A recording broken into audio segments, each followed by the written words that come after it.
Every video and episode of the It's Cavalier podcast is made possible by my supporters over on Patreon. If you enjoy the show here today, consider signing up. You'll get early access, exclusive videos, podcasts, member shoutouts, and more.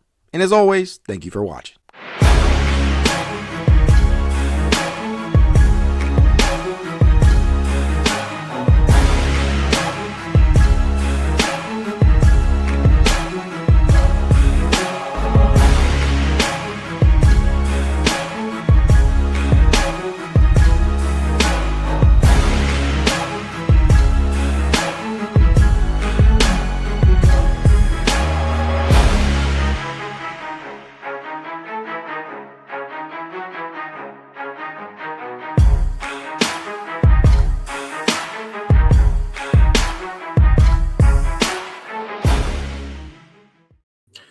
Welcome to another edition of the It's Cavalier podcast. It's your boy, Mac. Tonight, our Cleveland Cavaliers took on the Indiana Pacers in Game 3 of the Eastern Conference semifinals, a decisive game in most series. This was the biggest game of the season. I'm sorry, you just cannot change my mind. And of course, you could probably say that about any possible game moving forward, but that's the thing. This was just a singular game, a singular performance. And as the immortal Kobe Bryant once said, the job's not finished. That said, ladies and gentlemen, I'm not going to lie to you. I'm just not going to do it. This game made me really, truly realize how much I appreciate this starting lineup. It truly made me appreciate how it just made me appreciative. I truly appreciate this starting five, man. I'll never take them for granted again. And to clarify, it's not as if I've done that. I've never really truly taken them for granted, but you really don't know much about how much you miss certain players that are out until they're out. And when they don't suit up, you really get to see what you are missing out there. And in the moment that I realized them, that I missed them so much was no further than the first possession of the game, a possession that saw Darius Garland bring the ball up the floor, something that we really needed more of. Another guy who was capable of bringing up the ball up the floor, immediately used an Evan Mobley screen, drove into the paint, moved the ball to Jerome, who rerouted it to an open Max Strus in the right-hand corner, which resulted, of course, in the first points of the game, a triple. And we'll continue from that point on. This was just a phenomenal performance in numerous regards, especially on the offensive and really just all facets of the game. And it was a game of runs, got to give credit where credit is due for Indiana for kind of trying to scratch and claw their way back into it at points. But this one really, truly had the feel of dominance in numerous areas from Cleveland as they, they reeled off a massive lead to start the game, which, I think it was at 15 in the first quarter before Indiana went on a couple of different runs of their own to close the gap in the first quarter to end the quarter 30-all. And one of the most important things that occurred in that first quarter was Darius Garland picking up 3 early fouls. Oh, by the way, if it isn't already abundantly clear, Darius Garland, Evan Mobley, and DeAndre Hunter all returned tonight. Big time pieces for these Cleveland Cavaliers. And look, here's the thing. I don't care who you are. Cavs fan, Indiana fan. The one thing that you cannot deny is how much this series changes with this win. The Indiana Pacers, had they won tonight, it completely shifts all momentum. It stymies all potential momentum that Cleveland would have gotten from getting these players back, as the series would all have in all likelihood been over. It just does not occur where a team goes up 3-0 and then loses. So the confidence level in this Cleveland Cavaliers team winning 4 straight after going down 3-0, probably not high. However, game 3, you get these guys back and you win. And what does that do? That catapults your chances. It truly does. Not only from a confidence standpoint, but really, you did some things tonight that I don't think Indiana could truly handle. It was not always a perfect game. Whether you want to complain about the refereeing, I know a lot of Pacers fans are probably going to do that, but man, oh man, this was just such a fun ass game, and it truly makes you appreciative of what each and every one of these guys brings to the table. And let me tell you this: all those Pacers fans that were in this chat, you all remember them. There were about 2,000, and I'm not lying. There were literally over 2,000 people in here in game 2 post live stream. Many of them were Pacers fans. There ain't shit, frankly. There ain't shit that Pacers fans can say to me in regards to any excuses tonight. Right. I think you saw, and I've been trying to do my best, just as I am a Cleveland Cavaliers fan. Obviously, you're watching the podcast. Most of you have been with me for a long time now. You guys know that I'm a Cavs fan at heart, but I've tried to remain objective. I've tried to give Indiana their fair share, their credit. I've tried to make sure that I do not overstep any boundaries in regards to that and give them all the credit that they deserve. That said, what have I been saying? The injuries are what damn the Cavs. It ain't the Pacers. The Pacers are a good team. The Pacers are a great team. I'll say that. But at the end of the day, we all know that the thing that has impacted the Cavaliers the most in this series has been those 3 players being out: Darius Garland, Evan Mobley, DeAndre Hunter. Those are 3 pieces, 3 key pieces of the playoff rotation. Undeniable. You saw the impact tonight. They just absolutely stomped out the Indiana Pacers in numerous areas. One of the biggest. This is probably where they impressed me the most, guys, and that was on the offensive glass. Cleveland managed to pull down what felt like an ungodly amount of offensive rebounds tonight. They pulled down 18, and I know that's not any historical amount, but when you look at what Indiana did, they only pulled down 4. 18-4. Care to guess how many second chance points that led to for Cleveland? 31.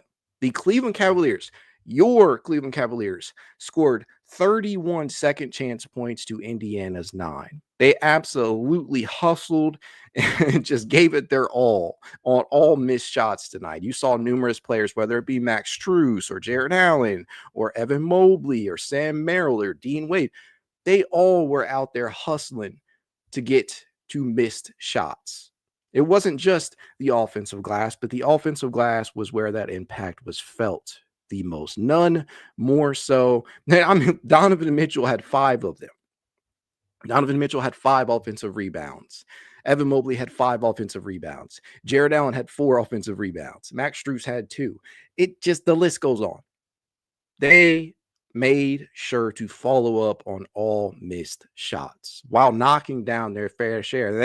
Let's not mince words here. The shooting was not necessarily, world beating. They shot a collective 14 of 47 from 3-point distance, if I'm not mistaken. That is good for 29.8%. If I'm looking at the correct stat sheet here, they attempted 100 shots.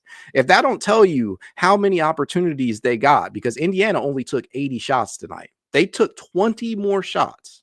They attempted 20 more field goals than the Indiana Pacers. And we know these are 2 teams that love to get out there and fly, especially in transition. Indiana gets away with a lot in regards to doing that, and they're damn good at it. But at the end of the day, Cleveland, they came to play and they adjusted. What was one of the biggest adjustments of the game? The 3-2 zone, something that Kenny Atkinson has rarely shown, if all. I don't think I've actually seen it. I don't think I've actually seen it the majority of the year. Kenny Atkinson, with that adjustment, that singular adjustment to stymie the dribble drive, the dribble penetration of the Indiana Pacers, something we know that they are excellent at doing. And it starts with Tyrese Hallebertton, continues on with players like TJ McConnell. That just absolutely stymied any offensive freedom that they got. They couldn't outshoot it, right? And one of the biggest things that you have to do in regards to that is make sure that you're able to shoot over the top of that zone if you can't get dribble penetration. And they shot 30%, right? 0.2 percentage points better or higher rather than the Cleveland Cavaliers tonight, but they only knocked down 9 total triples. The majority of those coming in the second half. It's just not something that was going to continue to be sustainable, the hot shooting that the Indiana Pacers put out there. And Cleveland made sure to adjust, and it was big time tonight, man. Absolutely big time. Big time win for this Cleveland Cavaliers team. I think momentum shifts. Series not over. I continue to say 6-7 game series. And you can't necessarily, with this team, this Indiana Pacers, you can't get necessarily too comfortable. You can't fall back on this one singular victory. And that's why I started off the pot by saying this is just one victory and the job's not finished. But this was a huge one. One, because it restores confidence. Two, because you steal some of the momentum and you do it on their home court. Everybody made such a big deal about Indiana walking into Cleveland's house and winning 2 home games, or 2 away games rather, against Cleveland. There's context that needs to be added to that. There's context that needs to be added to that. What is that context? It's pretty fucking obvious. The injuries. Darius, Evan, DeAndre missed game 2. Darius Garland was out in game 1. That left Jerome to be bumped up. I left a lot of guys to be bumped up. That's the thing. That might be the most important part of what that the return of these players does, right? Because one, it allows players to go back to their real roles. Dean Wade is not meant to be a starting 4. Sam Merrill can start, but he's not truly a starter. Jerome can start, but he is not truly a starter. That's just me. That is how I feel, right? It allows guys to go back to their natural positions or their natural roles rather, and that is important. One, because it allows players to be in roles that they are more comfortable with. And two, it helps keeps guys fresher. It helps keeps guys healthier down the stretch of games where you're seeing where like Jared Allen and Donovan Mitchell, because of the gargantuan workload that he had, and we'll talk about him in a minute, they're gassed by the end of the game. And Donovan Mitchell led the way for all Cleveland Cavaliers with 37 minutes and 17 seconds tonight and another 40-plus point performance. But the energy you can clearly see is different because they're not having to expend as much trying to cover up so much. And that is more so for Jared Allen, because on the defensive end, Jared Allen is not necessarily responsible for making up nearly as much as he would have without Jared Allen, or without Evan Mobley out there, rather. With Evan Mobley out there, and you saw his defensive impact. This man was awesome. And on both sides of the ball, absolutely two-way dominance that you saw from Evan Mobley tonight. And he started the game looking a little bit shaky, a little bit rusty, kind of fumbling the ball whenever it came his way, whether he was operating as a roll man in the pick and roll, or they just kind of tried to get him the ball after he sealed off his defender in the post. It just didn't look right. And you could probably credit that to him being out and trying to get his bearings straight. But at the end of the day, he rounded out the game fabulously. It was just a magnificent performance in so many areas and so many individual performances that deserve praise. But all in all, like the collective effort, that is what impressed me the most. And I already referenced the offensive rebounds where they pulled down 18. They scored 31 second chance points. That was phenomenal. The defense, again, the zone, whether that be the 3-2 that they employed in the second half and onward, or the they did it in the second quarter too, or the 2-3 zone that you saw them kind of shift back to in the opening stages of the fourth quarter. Clamps, just absolute clamps. And they had what is really impressive about that, especially from the 2-3 zone, is that you have that ability to convert to the man when that happens. Just awesome. Just an awesome effort. And again, it is just one performance, just one game. But at the end of the day, this is a big one for confidence and momentum's sake. I think you showed Indiana tonight, and Indiana's not done, right? They are very, very capable of winning. They're capable of winning the series, but so too is Cleveland. So for the doomers out there, for the people, and this goes for Cavs fans too, that were acting like the series was over just because they took a 2-0 lead. Look at tonight. Look at the difference that these guys make just by being out there. And by no means was this Darius Garland's best game. It frankly was not. But his sheer presence out there, as he scored just 10 points, doled out 3 assists, and was an efficient 3 of 11 from the floor, including 2 of 7 from three-point range. Just having him out there as a creator, another guy that's capable of bringing the rock up the floor in ways that Jerome just couldn't. That's important because it takes a lot of defensive pressure off of Donovan Mitchell. I think that, to me, is just as important, and just as important as the shots going in is having the gravity from an offensive standpoint that Darius brings to the table, because the defense knows that they have to pay attention to him, especially with Ty Jerome struggling the way that he is. And listen, if you are Kenny Atkinson, and I said this on the post game stream for game 2 with Nikki on, you got to keep giving Ty Jerome minutes because you don't want to break his confidence. But at the end of the day, you're going to need Ty Jerome to get back to his 6 man of the year level ways. Or if you can't even get to that, man, just start knocking down your shots. Get to the efficiency, because yet another performance in which Ty Jerome just looks invisible on both ends of the floor. He would finish just 1 of 8 from the field, including 0 of 4 from 3-point range. Just 2 points for Ty Jerome tonight. He's getting to his spots.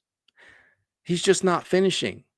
And make no mistake, Indiana is making life difficult for him. They are pressuring him. They are making sure that they are getting to they're getting in front of him, right? And he's not the quickest guy out there. So TJ McConnell, Andrew Nembhard, Aaron Nesmith, and so on and so forth, they are able to legitimately make things difficult for him out on the perimeter and in that mid-range area.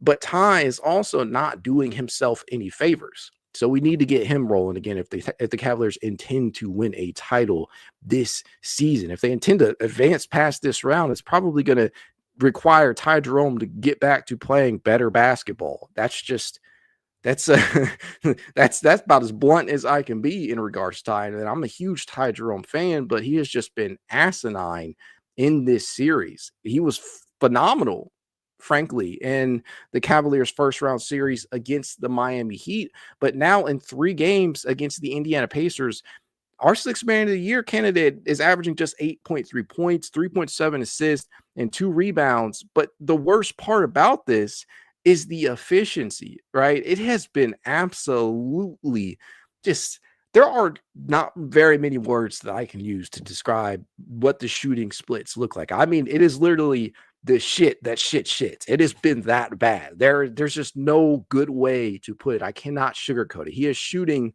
as of right now, after tonight's game, 23.8% from the field, including, and this is going to sound ridiculous, 8.3% from 3-point distance. He is 1 of 12 from 3-point range after tonight's game in round 2. Not the end of the world. The Cavaliers were able to win tonight. They have managed to stay very, very competitive in all 3 games in this series. But at the end of the day, it's not a good look for Ty. And hopefully the struggles don't continue. But man, it is just a bad, bad series for Ty Jerome. This is just not a good series for our man. I mean, seriously. No es bueno.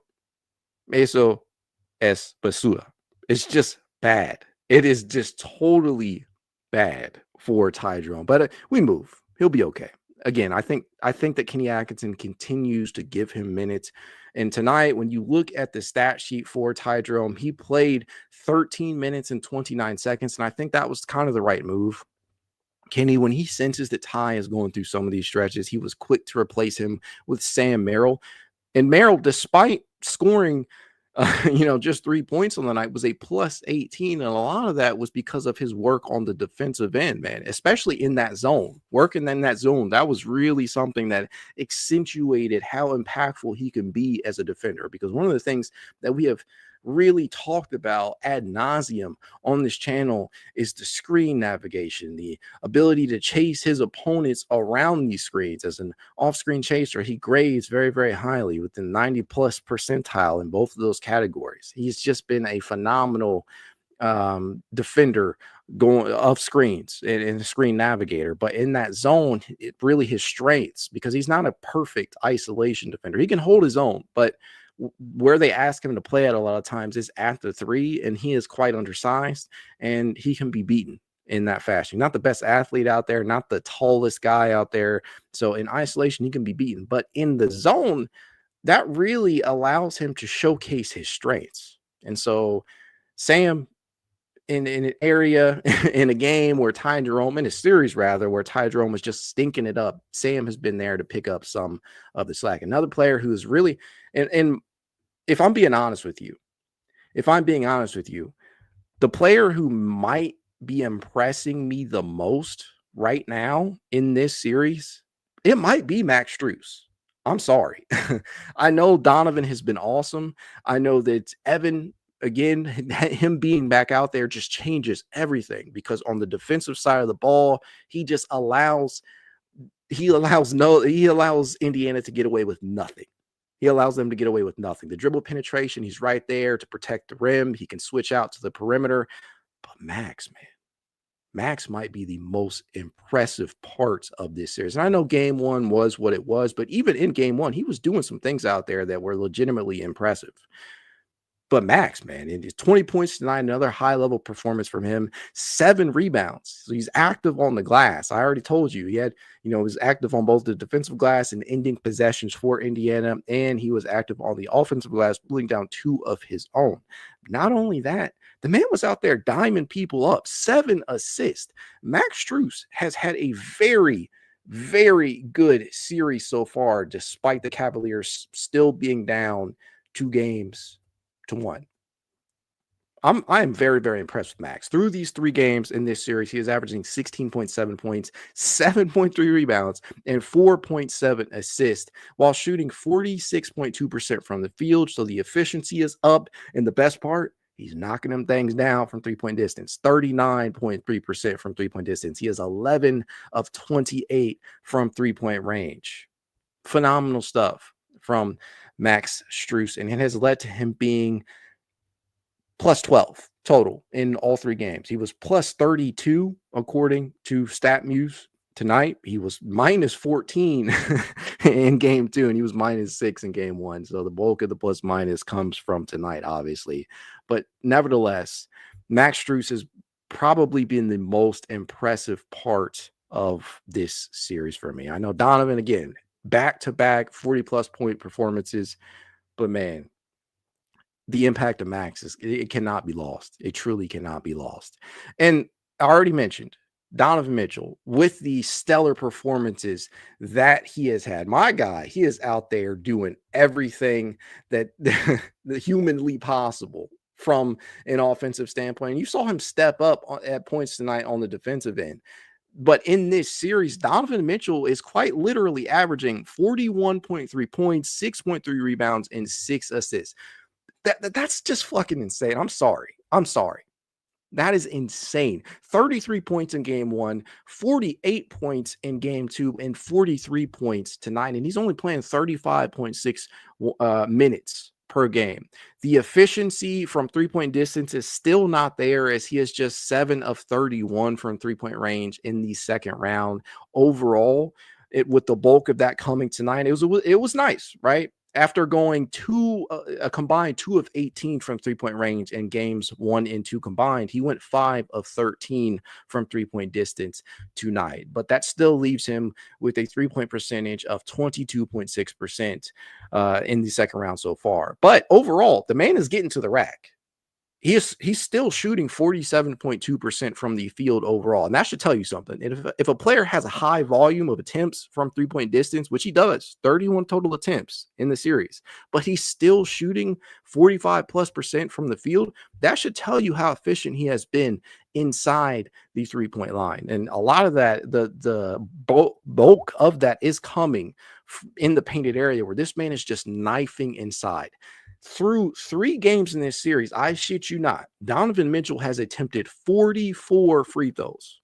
That is insane, because this is not a team that averages a ton of attempts. It's just not. And no one player averages a shit ton of attempts for this team. They just don't. They haven't all season long, because the rest, frankly, they just have not given Cleveland a lot of calls around the rim. It's to a point where their leader in free throw attempts this season, Donovan Mitchell, just had 5.1 per game. That is not a high amount. When you look at guys like Paolo and SGA and Jalen Brunson, and Giannis, there's just many more that attempt a lot more free throw attempts than this guy. And he has already taken 44 through 3 games. That's crazy. The efficiency could be better as he's knocked down 75% of them. So he's going 33 of 44. But the fact that he is getting the calls, the attempts, that speaks volumes, because in game 2, and that's really where you saw it play out, where he attempted 21, he has taken it upon himself to take that physical contact, make sure that he is putting his team on his back. Because game 2, man, that should have been a win. This series, legitimately, had the Cavaliers executed down the stretch, despite being down 3 rotation players in game 2, series very well could be 2-1 right now. And a lot of that is because Donovan Mitchell, because he has refused to go down without a fight.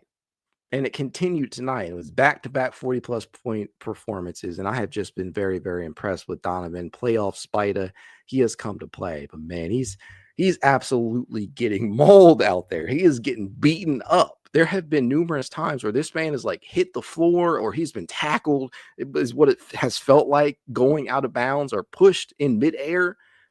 No calls a lot of time on those. But a lot of these fouls that he is getting calls for are borderline flagrant. It's crazy.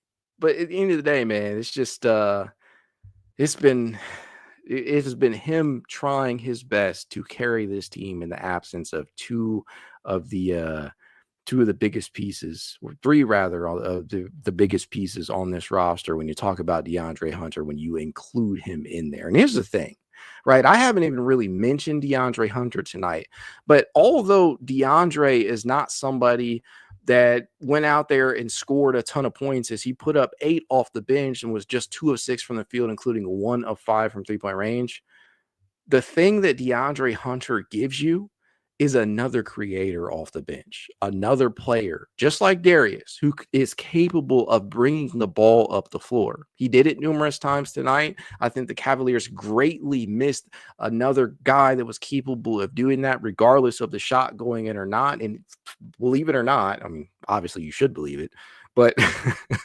one way or another, he's a weapon. He is a weapon that defense has to account for, because without him out there on that bench, all you really have is the reliance of Jerome. And I guess you could lump Sam Merrill in there too, but Sam can't really create his own shot. Dean doesn't create his own looks. Isaac obviously does not create his own looks, and so on and so forth. So having that additional creator out there, one, it gives you more lineup versatility, as you can play Hunter in lineups alongside some members of the core 4. You can play him at the power forward position and slide Evan Mobley over to the 5, or you can bench Mobley, get him some rest, and play Jared Allen at the 5. We've seen a lot of different lineup combinations, and a lot of that is due to the positional versatility and flexibility that DeAndre Hunter affords you, whether he's knocking down shots or not. And we already know what he is capable of on the defensive end. So these just give you these pieces that the Cavaliers returned tonight just give you a lot of confidence moving forward that the Cavaliers can win this series inside of 6 to 7 games. Right now, it is my belief. I'm still trying to clutch on to Cavs in 6, but I would be foolish to think that the Indiana Pacers are not capable of winning moving forward. Right? It's still very, very possible for them to win this, this upcoming game 4, and then Cleveland takes the next after that, the next couple after that, and wins the series. So we'll have to see how that all plays out. But if the team plays like they did tonight, if they give this type of effort, this is the type of Cleveland Cavaliers team that can advance and not even give Indiana the opportunity to win another game in this series. But by all means, it's not over. It is not over by a long shot.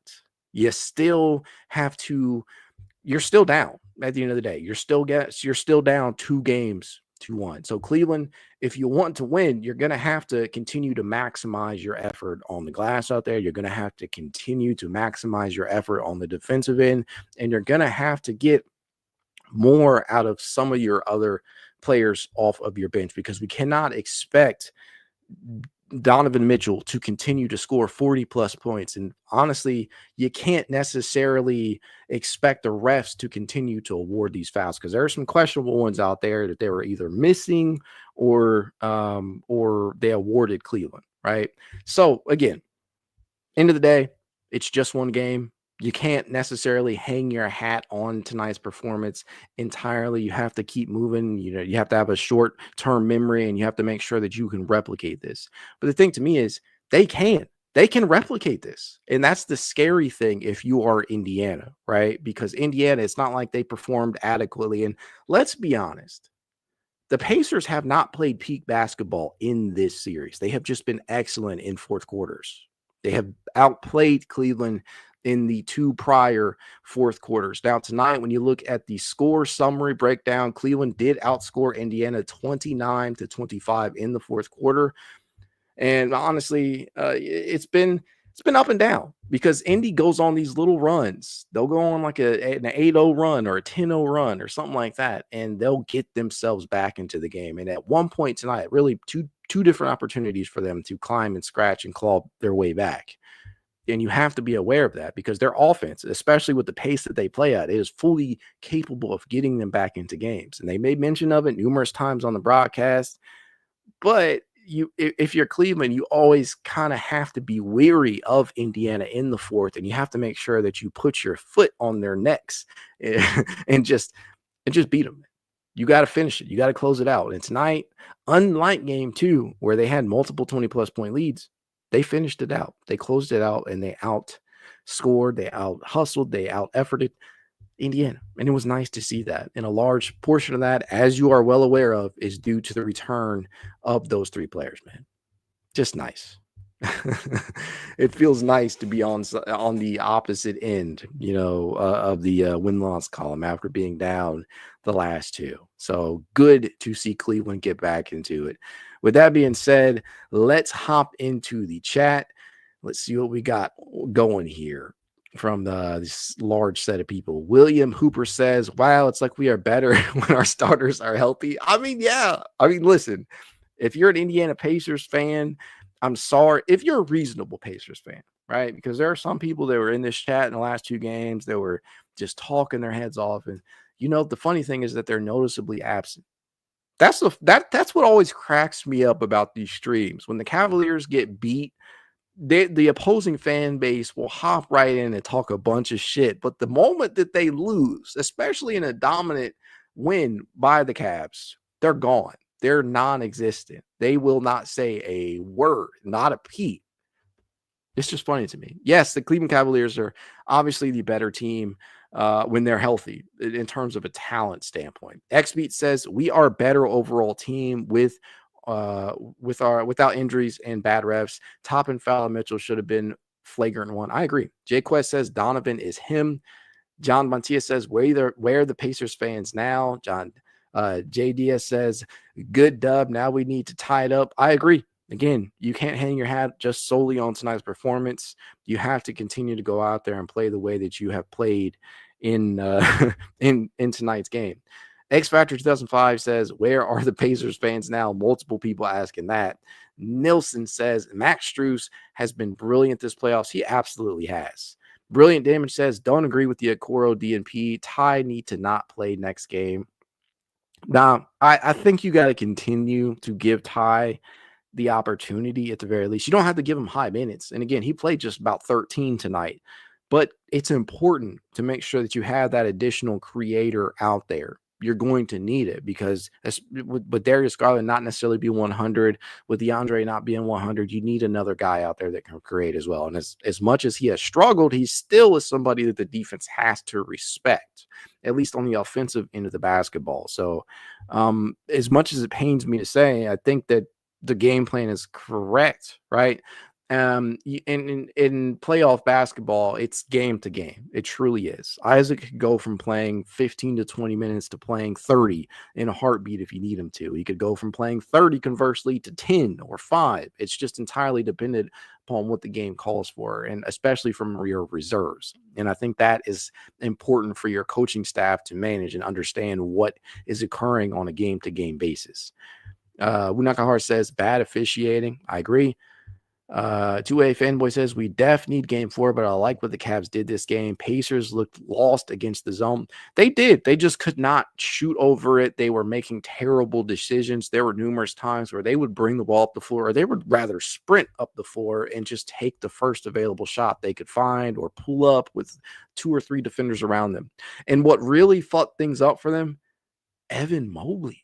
When they switched to that 3-2 zone out there, they had Evan Mobley defending at the top of the key. And for those of you unaware, the point of that 3-2 zone is you're sending 3 defenders to the top of the key, and you're having the other 2 defend the baseline and the wings. And conversely, the 2-3 zone is the inverse of that. You're sending 2 to the top of the key, and you're having the additional 3 defending the wings and the baseline.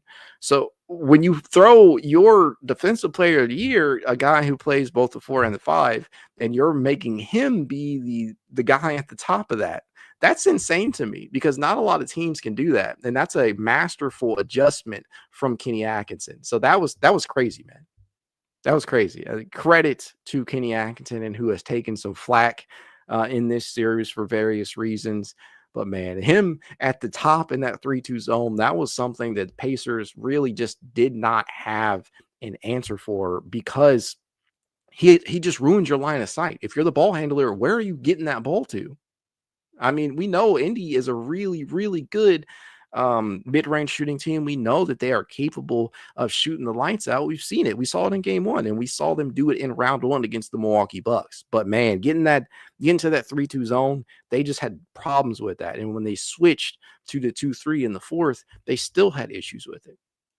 But I don't know. I think Indiana will try I think they'll adjust to it. But again, a lot of that is just simply knocking down shots. If Cleveland is going to give them the opportunity to knock their shots down, then Indy has to oblige if they want to win and knock those shots down. Tonight, they did not do that. Again, they shot just 30% from three-point distance, but we would be foolish to think that they are not capable of overcoming the zone. It's just the ebbs and flows, and it happens. It truly happens. I mean, you got to take it just one game at a time. But tonight was a great performance from top to bottom. Jeremy Johnson says the first 2 games were a gift to Adam Silver. Never do the Cavs and the Celtics go down 0-2 in the second round. That was for ratings.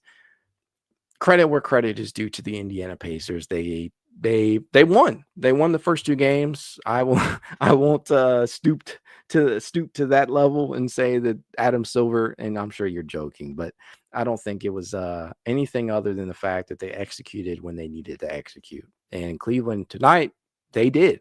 And it felt like they did it in all 4 quarters, which has been something that has not always been the case.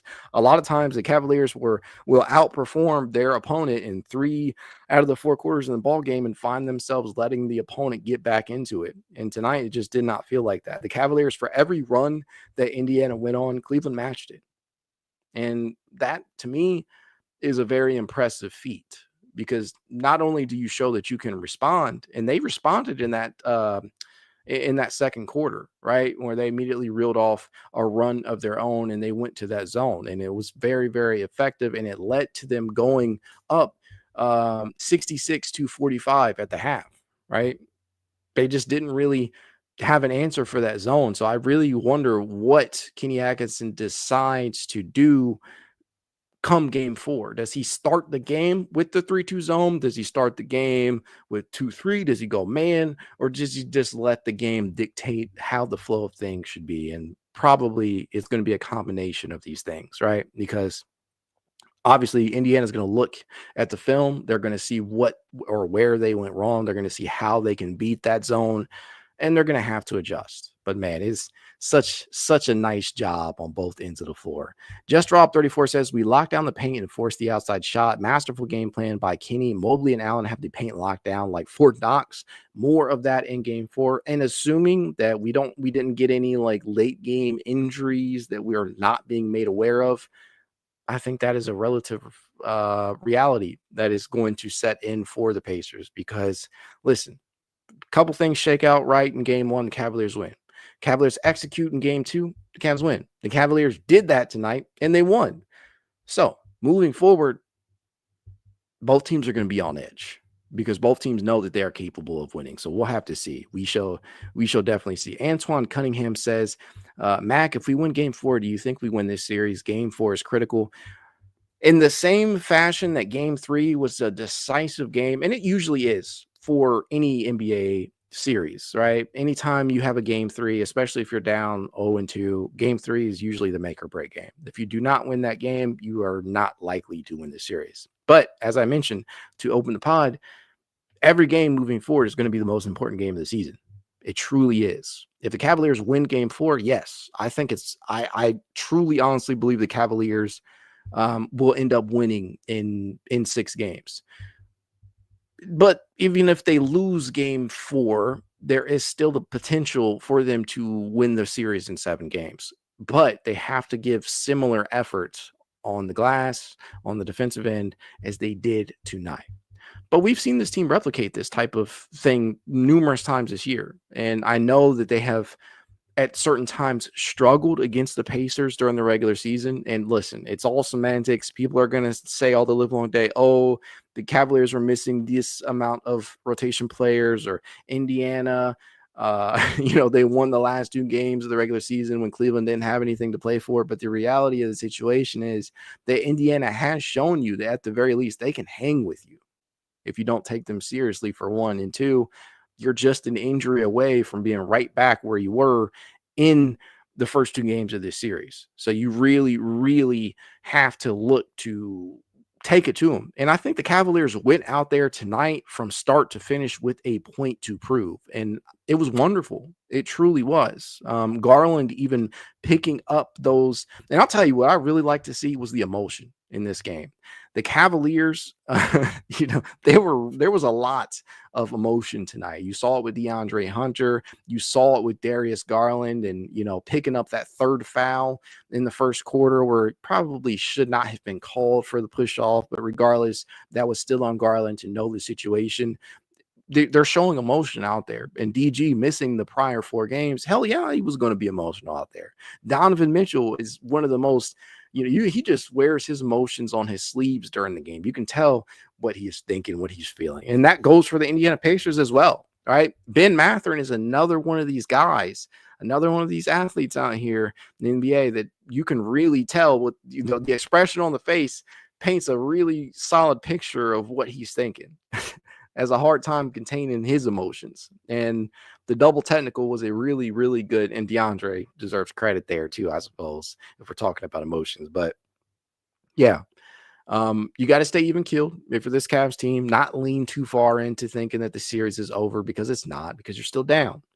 So go out in game 4 and look to execute.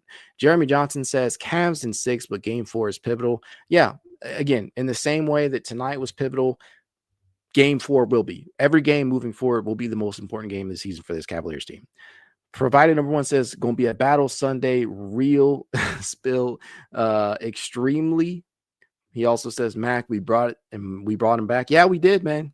I had a good feeling. When I woke up this morning, I was feeling really good about the Cavaliers' chances of winning game 3. And I just had a great feeling about the return of at least 1 to 2 of these guys. So it was a godsend to get that Shams tweet that said Darius Garland, Evan Mobley, and DeAndre Hunter were all active for tonight. Oh, man, it felt really good to see that. Andrew Coachell says, that's what we said about this game, though, and Cleveland controlled the game from the jump. Antonio Gilmore says, I think Pacers come out like it's game 7. They lose home court and momentum. Cavs got to fight through a big punch in the beginning.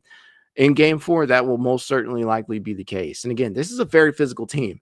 And listen, I cannot have this stream and not mention the fact that they put in James Johnson with like 3 or 4 minutes left in the game with what felt like the only intention was to injure a player or to prove a point from a physicality standpoint. And what happened immediately as he came in, he fouls Max Strus. Hard screen. To me, you have to be able to understand that this Indiana Pacers team is willing and able to hurt your players. Jeremy Johnson. Oh, not Jeremy Johnson. James Johnson. He's been in the NBA for a long time. Anybody who's not familiar with James Johnson, he has been in the league for, it feels forever. He's like one of those Udonis Haslem types at this point in his career that is, just basically a coach on the bench at this point. But at the end of the day, you have to match the physicality. That's the one thing that I really just want to see from this Cavs team. And I do feel like they legitimately did a good job of doing that in game 3. I felt like they did it for the majority of game 2 until they ran out of gas and executed poorly down the stretch. And they did it in the second half of game 1. But you have to be willing to match the physicality of the Indiana Pacers. I don't know how you guys don't remember James Johnson. I see a lot of people saying never heard of him in the chat. He's been in the league for forever, man. He truly has. But he is one of those enforcer types out there. He's definitely been somebody that you probably should have inserted Tristan Thompson in the game for at that point after you saw the foul on Max Strus. But man, point taken though with one of those guys out there that is solely out there just to commit fouls, and they got 6 of them. I'm feeling good, man. I'm feeling good though about tonight's win, and I hope the Cavaliers will use this as evidence that they are the better team. We already knew that going into this series, but it's the better team can still lose, and they can still lose the series. So they better go out there like they did not win tonight in game 4 and just keep on chugging along. And as long as none of our guys get hurt, I feel really, really good about the potential of this team moving on from this round and so on and so forth. But I'll tell you what, that other side of the Eastern Conference bracket with New York and Boston, that is something to keep an eye on as New York leads that series 2 games to none. And I'll be the first one to admit to you, I did not see that coming by a long shot. And I know that Boston has their own struggles with KP and whatever the hell is going on with him and his medical issues. And, he's a human being, right? My heart goes out to him. Hopefully, whatever he is dealing with, because they've been very, very scarce on a diagnosis for that. They've described some of the symptoms that he is facing, and it sounds like long COVID. But honestly, I'm not a doctor. I just hope the guy is going to be okay from a personal standpoint. But at the end of the day, I did not see Boston being down 2 games, just like Cleveland. The 2 top seeds in the Eastern Conference entering tonight were down 0-2. Now Cleveland, they managed to get a win. They put a win on the board. We'll have to see how Boston responds in their game 3. So we'll see. We shall see. The real McCoy says we needed this one. We absolutely did. If we did not get the victory tonight, the series probably is all but over. Momo says sign Stipe Miocic, probably in reference to James Johnson. Richard Hacker says Tatum overrated. John Pontia says I said Tatum now the most overrated. Beast Grill says Cavs win game 4. Game 5, Game 7, Spida shoots a walk-off 3 to the Eastern Conference Finals. This is one of those rare occasions, Beast Grills, where I hope it doesn't come to that. I would, from a objective standpoint, just from a pure viewership standpoint, that would be perfect playoff basketball, perfect into the series. But man, no, I don't want to go in 7 games. I want Cleveland to finish this out in 6. But, we're a long way from that occurring. They still got to be able to get this series done. And you got to be able to overcome the Pacers, because they're not giving up. They're not giving up, despite what we saw tonight. Derby says Pacers fans here, props to Cavs, clearly the better team, but hopefully Pacers can get some additional luck and pull out a few more. You know what? I respect you for that, Derby, because there are a lot of people coming into this chat and after game 2, hell, even after game 1, and really talking a lot of shit, being unrealistic in regards to certain things and not adding context to the situation. So I respect that, because Indy, we know the reasonable Cavs fans out there know that they should respect the hell out of this Pacers organization for what they did. Hell, this Pacers team was one of the teams last year that overcame an 0-2 deficit to go on and win their series against the New York Knicks just last year. They know they've been in this position. So they should they should understand, and they know better than anybody, that 0-2 does not mean you're out. Does not mean you're out. So at the end of the day, credit to you, respect to you for that. I'm still not counting Indiana out. I'm not going to just give Cleveland the series by any means, because they are obviously still down by a game. But man, moving forward, every game might be a dogfight as we look to see Indy respond. But the question will remain, will they be able to overcome Cleveland if Cleveland remains healthy? That's the biggest one. Real McCoy says, you got to clear stuff like that with the team. Smooch says, Bradley Beal got to be the most overrated player right now. D. Jackson says, Tyrese had 4 points. It was a rough game for Halle, man. After he knocked down that game winner over Ty and Jerome in game 2 and celebrated with the big ball celebration, it was a lot to live up to, right? I think a lot of Pacers fans, especially coming back home, were expecting a relatively similar performance from Tyrese Hallebertton, who's actually been really, really good for the duration of the series prior to tonight. One of 2 Pacers averaging over 20 plus points per game in this series. But it was absolutely struggling tonight against this Cavaliers zone. And we know Hallebertton is probably one of the best passers in basketball. I'm not even gonna sugarcoat it. He's up there, man. He's one of the best passers in basketball. He certainly moves the ball around a lot. Never, regardless of the assist numbers, show in every single game, because he would finish tonight with 5 in 30 minutes or so of action. But when the Cavaliers went to the zone, there was not a lot for him to do in regards to the drive and kick, and he had to resort to moving the ball more side to side along the perimeter than in the paint, where you get a lot of those drive and kicks or moves along the baseline, because the penetration was just non-existent. Cleveland just did not allow it. So Halliburton's impact was minimized.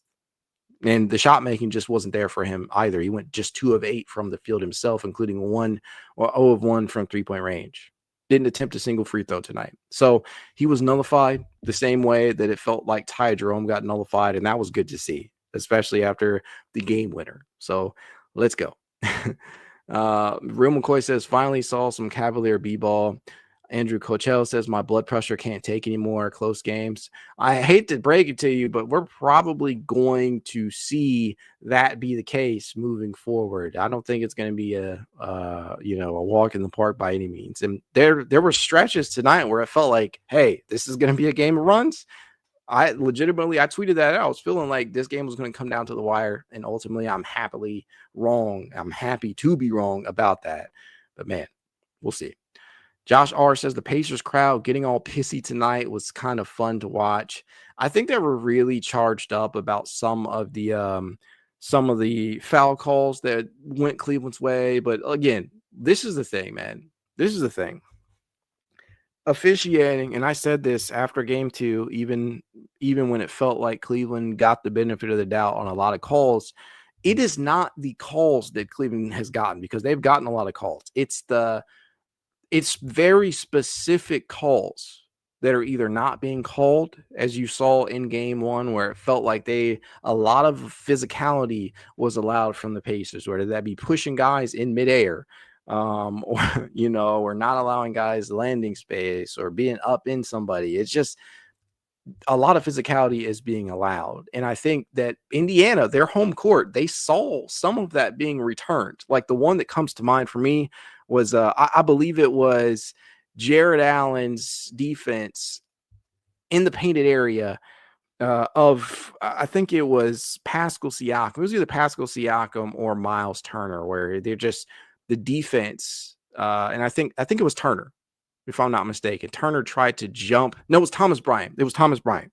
I don't know why I was flaking out on that. It was Thomas Bryant tried to kind of get Jared Allen to jump into him, and didn't really feel like a basketball move. It's things like that that the refs are not awarding or did not award Indy for tonight. And it felt like on the opposite end of the court, it wasn't always, or it hasn't always been officiated the same way. But far be it for me to complain about the officiating in any of these games. And I know, and that might sound sacrilege, because some of the foul calls were or injuries rather, were a direct result of some of the hard fouling that Cleveland received from Indiana in game one. But at the end of the day, I'm not going to complain about it because nobody is ever going to be truly happy about the officiating in any one of these games. G. Jackson says the Pacers caused hella fouls. MK says, how do you feel about how deep into the bench Kenny went tonight? I think it was the right move, right? Essentially, you look at what they did. Again, nobody played more than Donovan Mitchell's 37 minutes and 17 seconds. You got the starting five with Darius Garland playing the least amount of minutes because of the foul trouble, as Darius would rack up 4 fouls tonight. He played 24 minutes and 53 seconds of action, and that called Ty Jerome, Sam Merrill, and others to be given more minutes. But essentially, when you look at it, he went 9 deep. Isaac Okoro really wasn't a part of the rotation tonight. He played just 3 minutes, 44 seconds of action. I think that was the right move. Ty is obviously struggling. Darius was in foul trouble tonight. You spread the minutes around. And this, my friends, is why during the regular season, why the minutes were managed. It's why Donovan Mitchell was the Cavs leader in minutes at 31.4 per game during the regular season. So you could afford to give them more minutes in the postseason. And it's not like they're playing an excessive amount of minutes, because you're seeing some of these other superstars out here, some of these other big time stars playing 40 plus minutes. Cleveland is not necessarily having to do that. They are deep enough to play 9, 10 deep. But I think Kenny Atkinson probably draws the line at 9, and that's kind of what he's done in the playoffs so far. So I like the way that he has utilized the bench. I like the fact that he is not dipping, 10 deep. But I will definitely say that Kenny has made some questionable decisions at points. The one thing that I did not like from him tonight was leaving Darius Garland in the game in the first quarter after 3 fouls. He let him finish the first quarter. I did not love that. But I'm not the head coach. I don't make the decisions. It all worked out. So I can forgive him for that. But had he picked up 4 fouls in that first, I can't tell you. I would have been pissed. Truly. Whew. Brad Budd says that Mitchell, Merrill, Strus, Mobley, Allen lineup. Yeah, that one caused a lot of problems in the zone. Spirit says, I'm curious about your love for Iron Man. So I am 30. Man, I forget how old I am sometimes. I'm 32 years old. As a child, one of the real memories that I have, my father, I don't have a great relationship with my father. There's a whole backstory there I'm not going to dive into. But one of the things I can say is that he had a love for comics, specifically Marvel, not real big DC guy. The one superhero that I've always gravitated towards in my life, Iron Man. I probably have over 350 Iron Man comics down here. I record in my basement where my, my office setup is, but I got a lot of Iron Man stuff that you guys can't see on the camera, but there's a comic book box back there. It's filled to the capacity with Iron Man stuff. There's 2 others on the floor over here that are filled with all types of Iron Man issues and some Avengers stuff. And just, I'm a huge Iron Man guy. Huge Iron Man guy. I've always gravitated towards the character. Tony Stark is one of the most compelling heroes in all of Marvel Comics, and a lot of the best content, in my opinion, was during the 80s. D Jackson says Okoro was looking bored on the bench. I mean, I would too. We'll see. We shall see. Matt Corwin says OKC 56, Denver 51 at the half. Jim Varney says, damn, that's a lot of Iron Man. Yeah, huge, man. Momo says, do an Iron Man stream like about the comics. Yeah. Jim Barney haha says, we like hearing about yourself, Mac. Yeah. Thanks. I appreciate that. I don't really talk about myself, my personal life a lot on here. Real McCoy says, best drunk hero ever. For those of you who are not really big into comics, one of the best story arcs for Iron Man is Demon in a Bottle.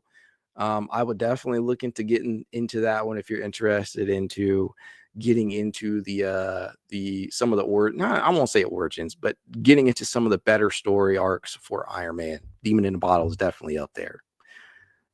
Real McCoy says better than Hitchcock. Are you talking about Hancock? I think that might be who you're referring to. The real McCoy says, I'm a comic nerd too. Johnny Steven says, dog, where were you going with that story you just talked about, Iron Man? I don't know where you were going with that. Demon in a Bottle. If you guys not, again, if you haven't checked it out, pick up that story arc. Look for some issues that contain that story arc. There are a lot of things out there, but yeah, huge Iron Man fan. John V says, if you don't rock with Mac, I don't know where you get your content. I appreciate you. Momo says, do you read any manga at all? I mean, I'm not huge into anything outside of DBZ. I got a whole, all the DBZ stuff over here. I used to be huge into Shonen Jump, Naruto. I got a lot of the volumes of that, but outside of DBZ and Super, I don't really delve too deeply into it. But there are some things out there that I want to read. One Piece is entirely too long for me. The real McCoy brings that up. Entirely too long to me. But yeah, I get it. And the whole stream got hijacked in terms of what it is really supposed to be about, and that's the Cavs. But I appreciate you guys, man. It's always good because we're probably not even getting anywhere close to this point in a stream if things don't turn out the way they do tonight. If the Cavaliers don't win tonight, this is a very different stream. J. Diaz says it's worth it. Jerome McCoy says it's the best. I'm assuming this is in regards to One Piece. I've heard a lot, Momo, about Dan and Chainsaw Man. I've heard a lot about those things, but I have not necessarily checked any of those out. Johnny Stevens says, okay, that makes sense. I'm more of a Spider-Man, No More, or Nightfall guy. Make no mistake, I have a ton. And again, I'm a comic book dude. Iron Man is my favorite superhero of all time, but I have a ton of Spider-Man shit down here too. One of my favorite story arcs from Spider-Man, 80s, 90s Spider-Man, is Absolute Carnage. Or Maximum Carnage, rather. There's so many Carnage story arcs. Absolute Carnage is a good one too. That's newer age, like 2020s. But Maximum Carnage, phenomenal story arcs. These are all great. Craven Last Hunt, that is definitely a good one too. Spirit says, agreed. Tony is probably most grounded character that relates to normal people's demons. Yeah, I mean, listen, he's not super powered like many of the other heroes in Marvel. He's a billionaire, right? He's a genius. All of his powers are manufactured, but at the end of the day, it says something about a guy that can go out there and do as much as he does without any actual superpowers. But yeah, it's a lot. One of my favorites as well as Iron Man 2020. Short run, I think about 6 issues, but you guys, these are all things that you should check out. Either way, I'm happy the Cavaliers ended up winning tonight's game the way that they did, because I walked into this one wanting them to just go out for blood, right? Just end it as painfully as you can, because the way that these Pacers fans have been chirping, and this is no slight against the Pacers themselves, but man, some of these fans, they have been just unbearable in my comment section. So it was nice to see them get humbled. Truly wish nothing but the best for the Pacers, but they got to lose. They got to continue to lose in order for me to feel good about the direction of this. That said, as I always tell you guys, if you'd like to reach out to me, you know how you can. It's Cavalier_pod on Twitter, TikTok, Instagram, YouTube, and more. If you'd like to be added to the It's Cavalier Discord chat, you know what to do. Leave a rating, leave a review, send a screenshot, etc. review to It's Cavalier at gmail.com, and I will send you said invite. If you want to support the pod in a small but helpful way, consider becoming a member over on Patreon. You guys can do that for as little as $1 a month. You never know how much it helps out your favorite creators. If you're watching over on X, like I know a lot of you are right now, do your boy a favor. Go on over to YouTube, hit that like button, subscribe if you're not yet a subscriber, and go Cavs.